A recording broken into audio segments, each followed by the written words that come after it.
So after learning some of the examples of finding Z transform, we will now learn what are the properties of ROC, which we try to plot for each of the examples. Properties of ROC is properties of region of convergence. ROC for a finite duration sequence includes entire Z plane except Z equal to 0 and or Z equal to infinity. You saw that Z transform for a finite duration sequences, which are like, for example, x of n equal to 1 1 2 2 or x of n equal to 1 2 1 2 and so on. Two examples I taken, right sided sequence and left sided sequence. So ROC for such a finite duration sequence, it includes entire Z plane except Z equal to 0 and or Z equal to infinity. This is the first property of ROC. Second property, ROC does not contain any poles. Okay, so inside the ROC there will never be poles. The poles ROC will be exterior to the poles or interior to the poles. That is, region of convergence will be outside a pole or inside a pole. Okay, the area covered by x of z points will be inside the pole or outside the pole. It will never include the pole. Okay, that is second property indicating.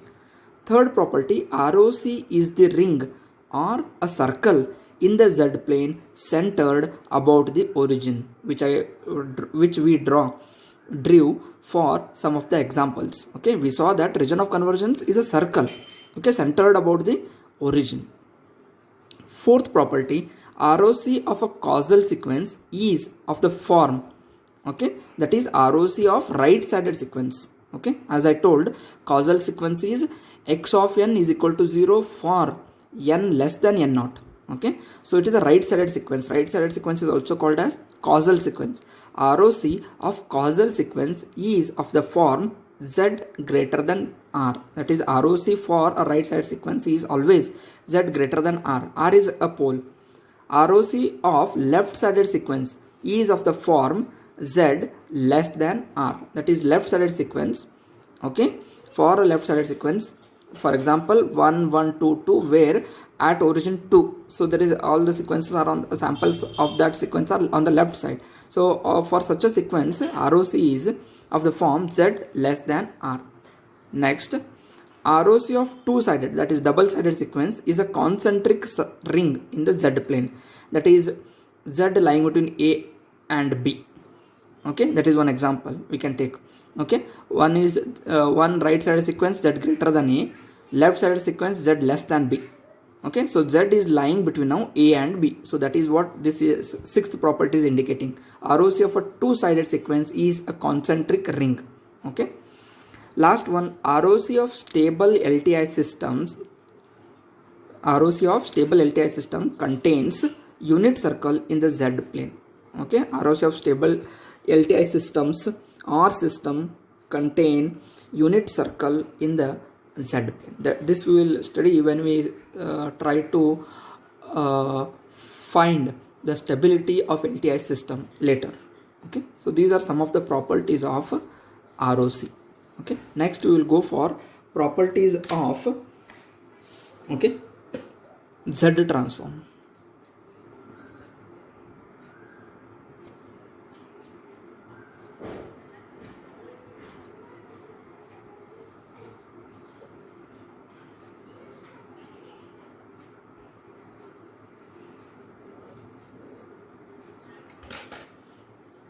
So many times you are asked to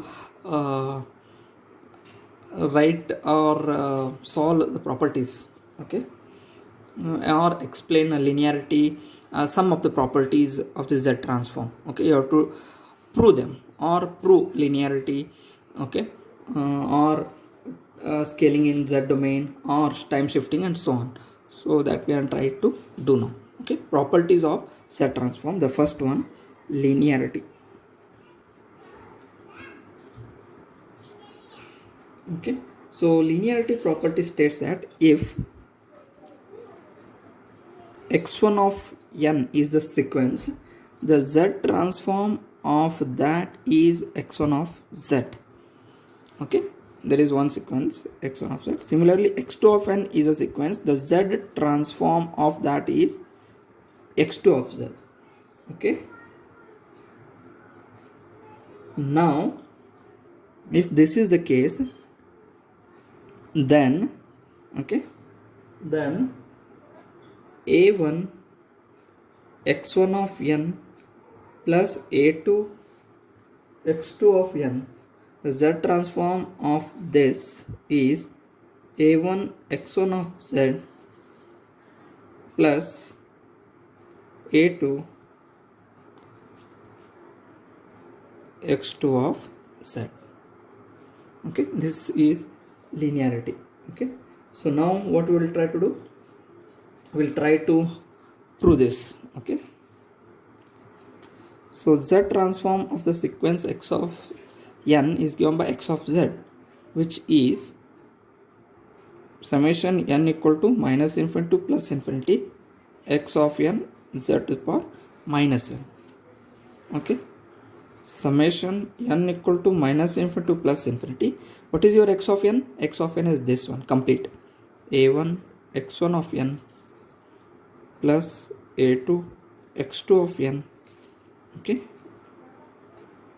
z to the power minus n, which is equal to summation n equal to minus infinity to plus infinity a1 x1 of n z to the power minus n plus summation n equal to minus infinity to plus infinity a2 x2 of n, okay, z to the power minus n, which you can write it as, okay, you can write it as a1 summation n equal to minus infinity to plus infinity x1 of n z to the power minus n is x1 of z plus a2 this summation n equal to minus infinity plus infinity x2 of n z to the power minus n x2 of z. This is the linearity property.